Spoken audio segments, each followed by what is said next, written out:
E aí, pessoal, bora mergulhar fundo numa das habilidades mais clássicas e vamos combinar, mais estilosas de qualquer RPG? O poder de um clérigo de peitar uma horda de mortos-vivos só na base da fé. A gente vai entender não só a mecânica por trás, mas o porquê desse ser um momento tão épico na mesa de jogo. Pensa na cena. O grupo tá no maior perrengue. Os guerreiros já estão no limite, as flechas acabaram, e lá do escuro começa a surgir aquela massa de corpos podres com um único objetivo: acabar com tudo. Parece o fim da linha, né? Pois é, nesses momentos de desespero total que uma força diferente precisa entrar em jogo. Algo que vai além da espada e da magia. É isso aí. Quando a força bruta não dá mais conta, o que sobra é a fé. E para os campeões dos deuses, a convicção não é só um sentimento, é poder puro. É uma arma capaz de virar o jogo contra a própria morte. E é hoje que a gente vai aprender a usar essa arma.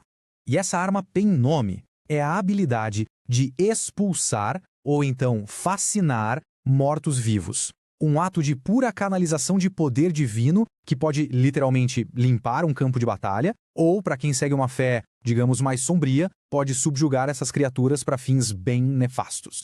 A essência da coisa é o seguinte: estamos falando de canalizar energia positiva, a força da vida, para repelir a não-vida, ou, no lado oposto, canalizar energia negativa para dominar essas criaturas. É um confronto direto entre as forças fundamentais do universo, tudo acontecendo através de uma única pessoa, o clérigo. Mas calma lá, não é um poder infinito. A força de vontade, a convicção do personagem, que é representada pelo carisma, é o que dita quantas vezes por dia esse milagre pode acontecer. É um recurso valiosíssimo, então tem que ter sabedoria e escolher o momento certo para usar. Ok, então vamos para a parte prática. Como é que essa explosão de poder divino funciona, afinal? Não é só levantar o símbolo sagrado e torcer pelo melhor, não. Existe um processo, com 2 etapas bem definidas, que vai dizer se vai dar bom ou se vai dar ruim.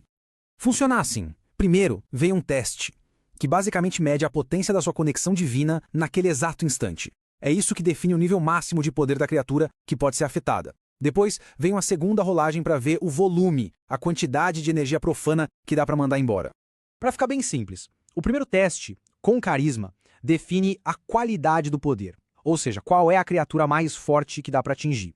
O segundo teste, que soma o nível do clérigo, define a quantidade, o número total de criaturas que vão sair correndo. Os dois são absolutamente cruciais. E essa tabela aqui é o coração da mecânica. O resultado do D20 mais o carisma mostra o quão acima ou abaixo do próprio nível o clérigo consegue afetar. Se o resultado for ali na média, entre 10 e 12, ele afeta mortos-vivos do mesmo nível que ele. Mas se rolar alto, dá para atingir monstros bem mais poderosos. E aqui vem a parte mais sensacional. Contra mortos-vivos muito mais fracos, a energia divina não só afasta eles, ela simplesmente apaga os bichos da existência. Não tem salvamento, não tem para onde correr, eles viram pó e pronto. É o poder da fé na sua forma mais esmagadora contra as trevas menores. Beleza, a teoria é legal, mas vamos ver como isso tudo funciona na prática, no meio do caos. As regras podem parecer meio abstratas, mas na hora do combate elas criam momentos de pura tensão e estratégia. Esse é o Josan, clérigo de 3º nível, e ele tá numa enrascada daquelas. De um lado, 7 zumbis. Do outro, um carniçal, que é bem mais parrudo. E pro mano a mano ali é pedir para morrer. Então, é hora de apelar pro divino. Josan ergue o símbolo sagrado e faz o teste de expulsão. Rola o dado e... tira um 9. Olhando na nossa tabela, um 9 significa que ele consegue afetar criaturas com até 2 dados de vida. Ou seja, os zumbis estão na mira. Já o carniçal, com seus 4 DV, tá safe, por enquanto. Agora a segunda parte, a rolagem de dano da expulsão. Josan rola os dados e consegue um total de 11. Isso quer dizer que ele tem 11 pontos de energia para distribuir entre os zumbis, começando pelos que estão mais perto.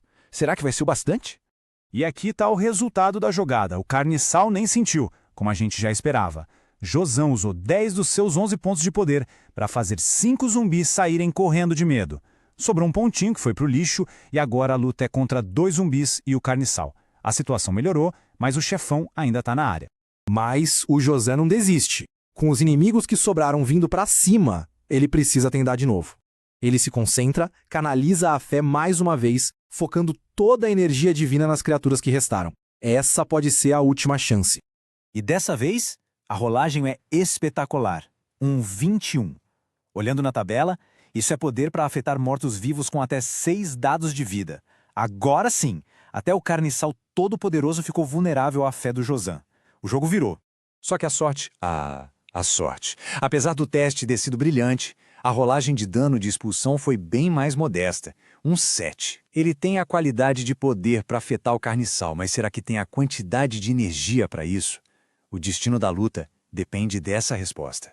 E aqui está o pulo do gato. A energia sempre afeta os mais próximos primeiro. Os 2 zumbis que sobraram são expulsos, mas isso já gasta 4 dos 7 pontos de poder dele.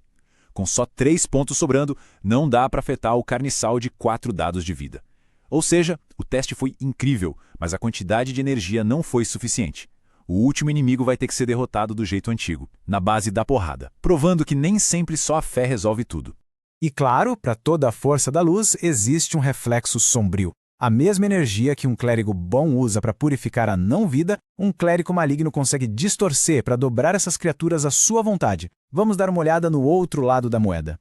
E essa dualidade fica bem clara aqui, onde o clérigo bom expulsa, o maligno fascina, paralisando os mortos-vivos com uma mistura de medo e admiração. E onde o bom destrói, o mal comanda, transformando os mais fracos em marionetes. A mesmíssima mecânica, mas com resultados terrivelmente diferentes. Mas e se eu te disser que essa canalização de energia divina não para nos mortos-vivos? A fé de um clérigo é moldada pelo seu Deus e pelos seus domínios, e isso abre um leque de possibilidades bem inesperadas. Olha só esse exemplo, que vem direto das fontes. Um clérigo com o domínio do fogo, por causa da sua afinidade elemental, ganha o poder de usar essa mesma mecânica contra outras criaturas. Ele pode expulsar seres da água, que é o seu oposto, e fascinar seres do fogo. Isso expande demais a utilidade da habilidade, transformando-a numa verdadeira caixa de ferramentas. No fim das contas, expulsar mortos-vivos é muito mais do que só uma regra de jogo. É a manifestação pura do poder da convicção contra o desespero. E isso nos deixa com uma pergunta. Se um único ato de fé pode fazer o impossível recuar, o que mais em um mundo de fantasia, tiranos, injustiças, até o próprio destino, poderia ser derrotado por uma crença forte o suficiente? A resposta para isso talvez esteja na próxima aventura.